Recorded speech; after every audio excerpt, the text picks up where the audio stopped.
Bonjour à tous et bienvenue sur ma chaîne de Tribulations littéraires. Aujourd'hui petit loup, je vous retrouve pour un nouvel update lecture, puisqu'avec le déménagement j'ai pris un petit peu de retard sur les updates lecture. Je vais les compacter et vous faire 4 avis pour chaque prochaine update lecture jusqu'à ce que le retard se résorbe. Ça me paraît logique, non? Et donc comme il y a 4 lectures et que je n'ai pas envie de vous faire une vidéo de 45 minutes, on va commencer tout de suite. Et pour commencer, je vous présente l'excellent Par le feu de Will Hill, publié chez Casterman au mois de mars dernier.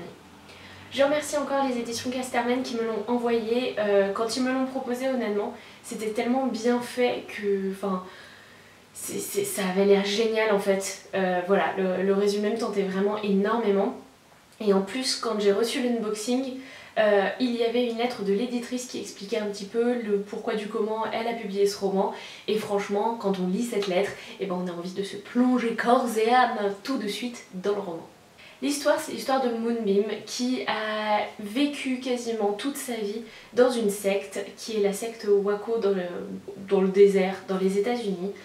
Et un jour, suite à une attaque par l'armée, c'est un petit peu flou et compliqué, elle va être entre guillemets sauvée, elle va survivre elle ainsi que d'autres enfants et elle va être amenée dans un hôpital psychiatrique pour la sortir de son état, pour aussi la réadapter à la vie dans la vraie vie et non pas dans une secte. En fait ce livre va alterner l'avant et l'après, en fait chaque chapitre, là on a un après ici.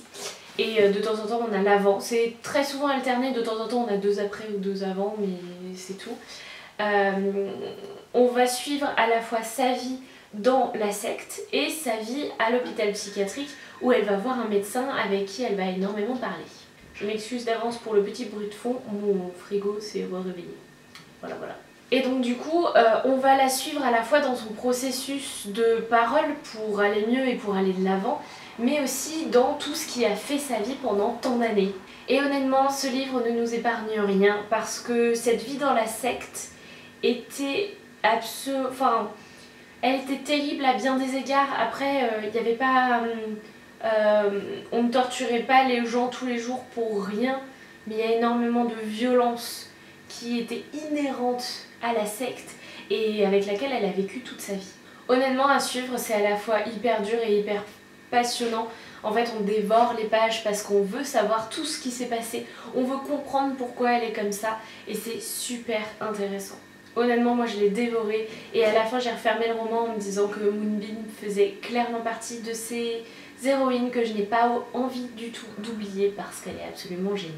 Ce que j'aimerais dire également, c'est que j'ai aimé le côté, le concept de base qui était de nous parler d'une secte. En fait, en young adult, je crois que j'ai jamais vu de titre, après je dis pas que j'ai une connaissance absolue de tout ce qui sort en young adult, mais je n'avais jamais vu ce thème abordé et j'étais vraiment très curieuse de mieux comprendre un petit peu tous ces systèmes. Et un autre thème que j'ai beaucoup apprécié dans ce roman et qui est un petit peu lié à cette idée de secte, c'est que en fait Moonbeam est très intéressante parce qu'elle sort de cette secte, elle est déjà convaincue du mal en fait qui avait dans cette secte. Enfin, c'était pas quelqu'un, quand elle en est sortie, elle n'était pas encore complètement aveuglée.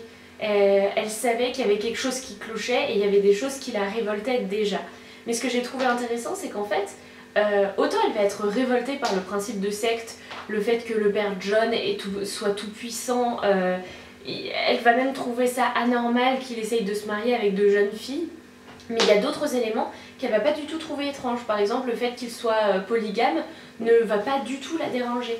Et voilà, j'ai trouvé que c'était super intéressant son retour à la vie normale parce que même le fait qu'elle se soit révoltée elle-même dans la secte au moment où elle y était, ça ne fait pas tout. Elle a encore besoin d'apprendre énormément de choses sur la société dans laquelle elle débarque complètement.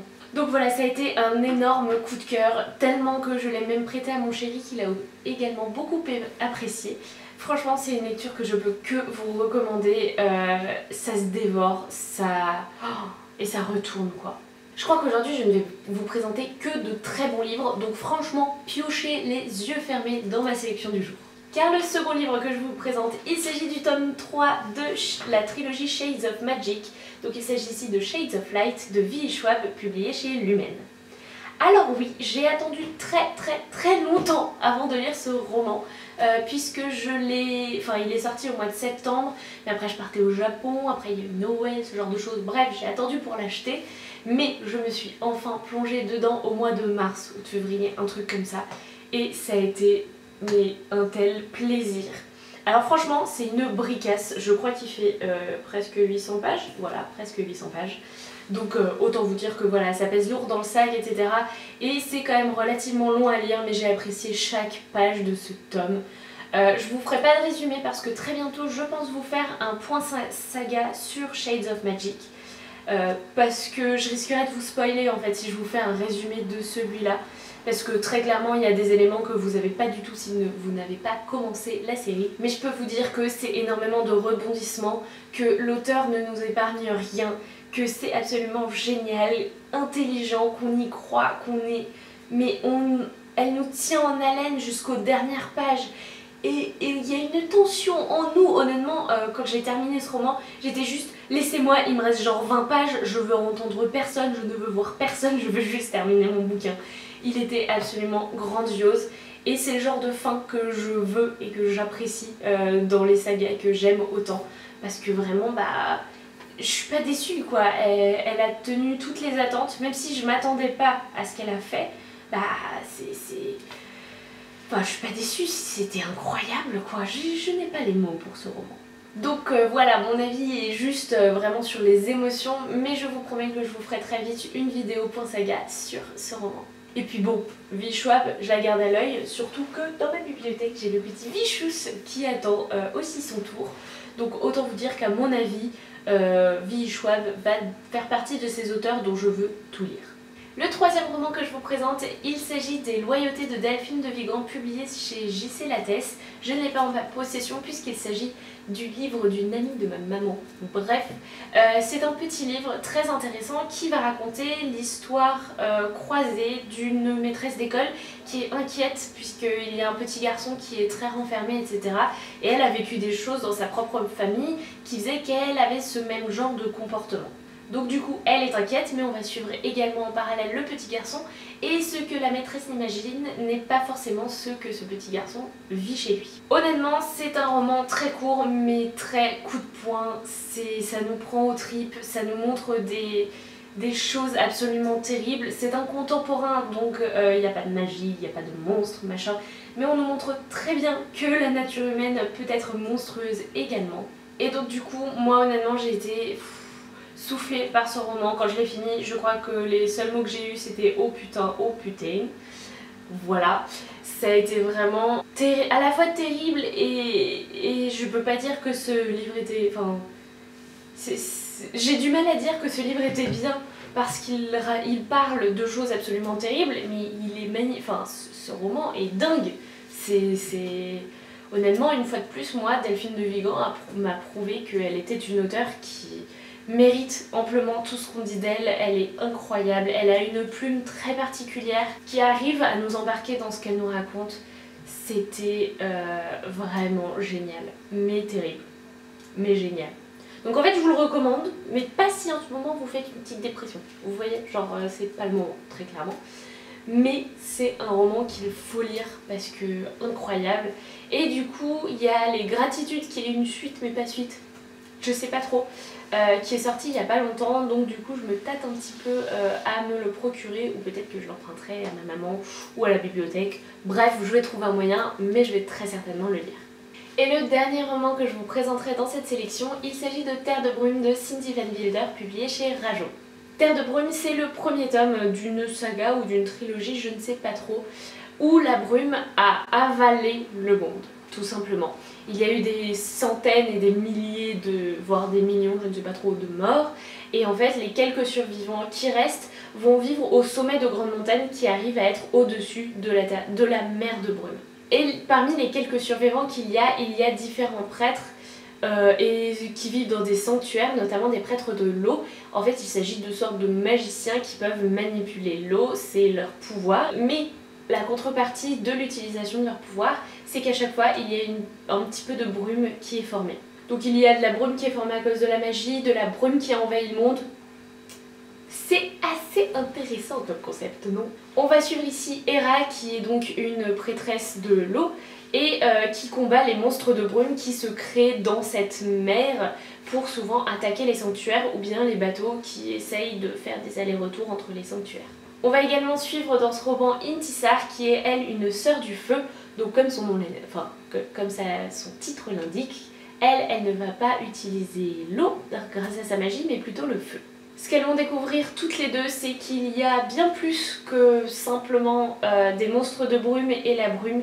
Il semblerait que ça vienne de quelque part, qu'il y a une sorte de complot et peut-être un très grand méchant derrière tout ça.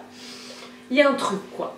Autant vous dire que ce roman je l'ai adoré. Si vous avez vu ma vidéo précédente où je vous parle un petit peu du plib, puisque c'est ma première lecture pour ce prix, vous le savez déjà, j'ai vraiment énormément aimé ma lecture, j'ai aimé les personnages, l'univers qui est très complexe et qui nous pose de très nombreuses questions sur notre propre société, même si elle n'a rien à voir.